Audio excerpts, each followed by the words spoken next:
Hey everybody, Kay here on the homestead in Tennessee, and I just want to give you a quick look around to see how the garden looks after 4 straight nights of 28 and below Fahrenheit. So we just had our 4th below 28 degree night in a row, and I came out to get some peppers. Of course, the marigolds don't seem to have been affected, but the peppers and the blue spice basil are done. All of this is volunteer blue spice basil. Came up this year and just completely took over this raised bed. I didn't even bother to plant it for summer because it was all so beautiful, covered in bees. Beautiful blue, pale lilac flowers. And last night was the final blow. However, what's interesting is if you look under here, let's see what this is attached to.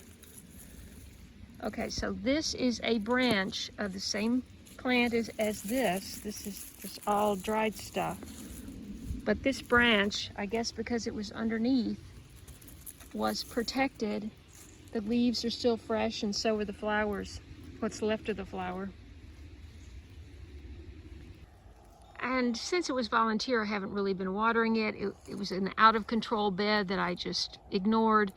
But I did have some producing peppers in here, and I still see a few. My gosh. I don't know how much of that was deer and how much of that was the frost. But that hibiscus is done.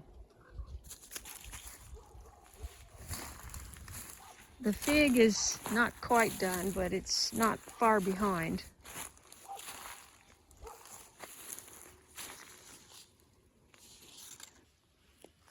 Oh my gosh, there's a tomato over there.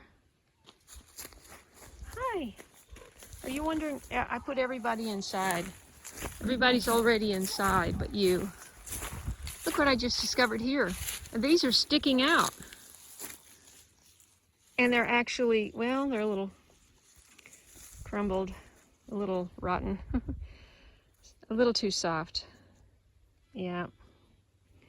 Oh, that's disappointing. I should have been more observant, you know. Here's a little one. That's usable. It's just a jungle in here. But look. That's actually a good pepper. Are you hanging out with me? Good girl. Good girl. This is a pumpkin jalapeno. I wonder if there's another one. Nope. They're all dried up, smushed. Okay. See, that's what happens when you're not observant. Yeah. Oh, here's my dill. No, wait, I'm sorry. This is dill or fennel. But these marigolds just are crazy amazing. And the bees are on them. And butterflies are out.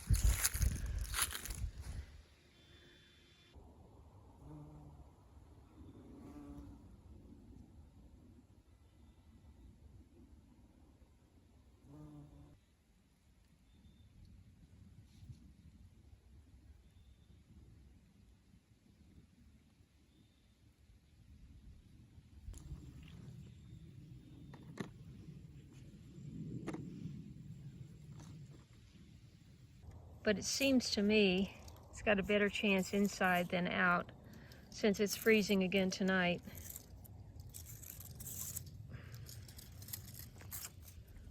Oh, all of the red Malabar spinach is ruined. Oh, I'm so bad. Just went limp from the frost. It's a succulent, so it really doesn't need to be watered that much. I didn't water it the whole summer. Look at this tomato, it's just, oh goodness. See on the inside if they had any more protection. No. No. No. I'll come and get some seeds and we'll do it again next year. Oh my. That's never gonna do anything. Hard as a rock.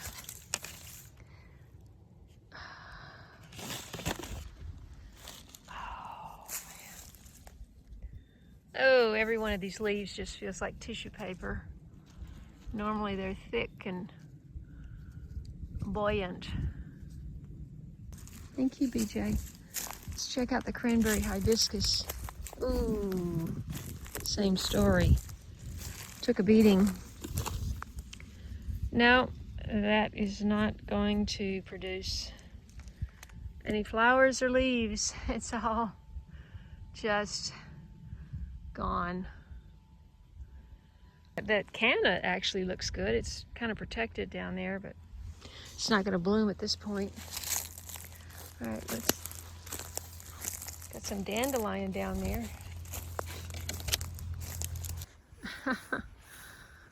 The last time you were here, this was all green and gorgeous. And I was hoping that I was going to get to harvest these 200 or 300 roselle hibiscus calyxes,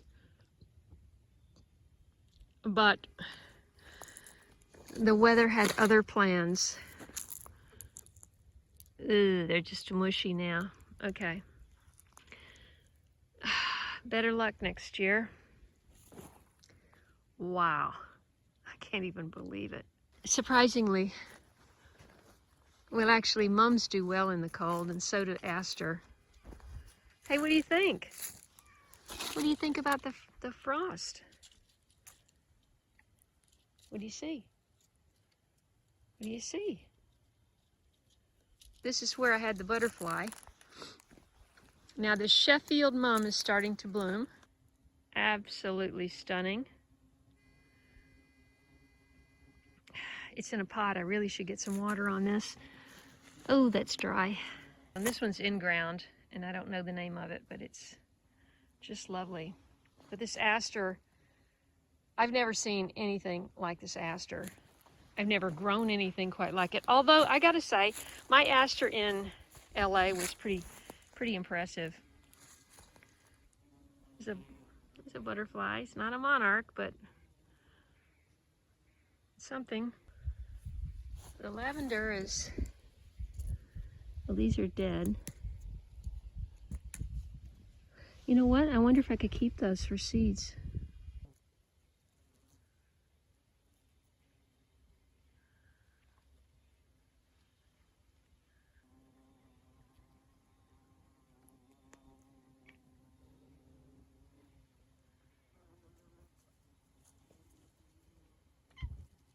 Hi.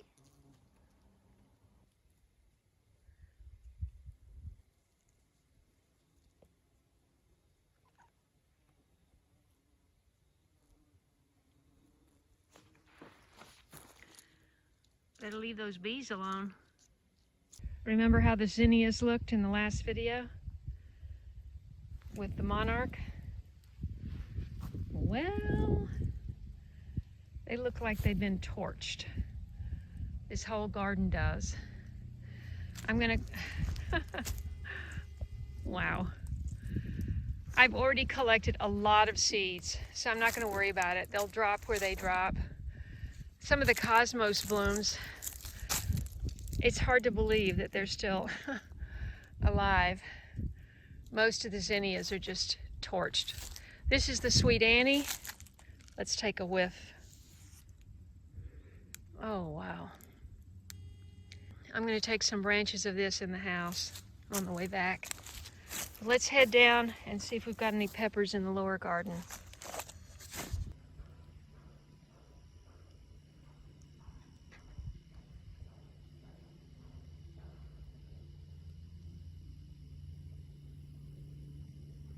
Sort of looks like a ghost of itself. It's interesting, there's some green right around the edges underneath. So obviously the frost comes down from above. This is a calendula, which is amazing because it's going to have some seeds here. This was the last row of Egyptian spinach, and it is finished, obviously. And I'm going to collect some seed pods. Maybe the ones down lower would be better. Let's get a few.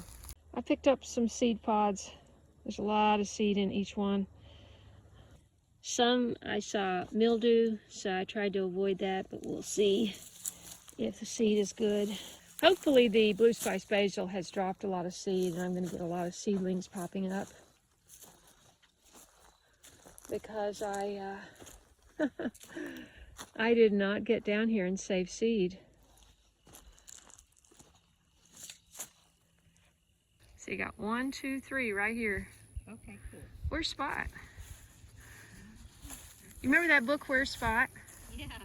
That's why I named him Spot. That's why I said that. I named him after that That's why book. I said that a while ago when you said that. I was like, where's Spot? Where's Spot? Spot! Kitty, kitty, kitty.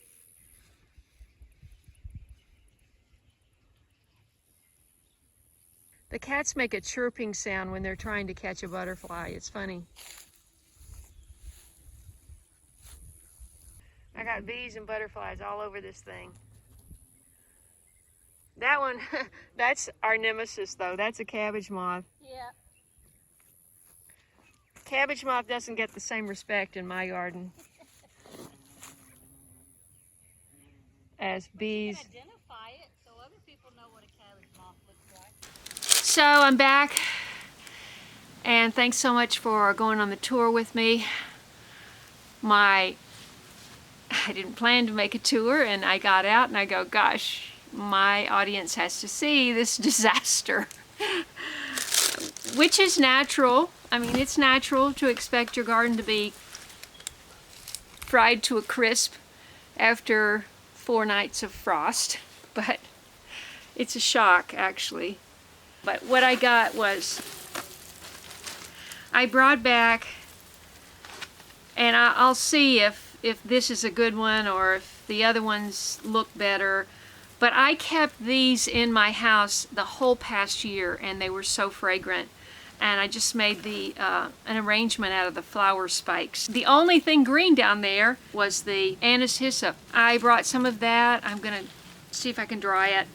And over here on the side, there were a bunch of green tomatoes.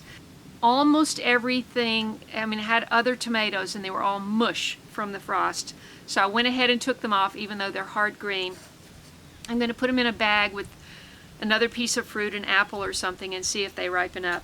So I've got that, and then I also brought this, waff, Sweet Annie. So between the Sweet Annie and the blue spice basil, it's gonna smell really good in there.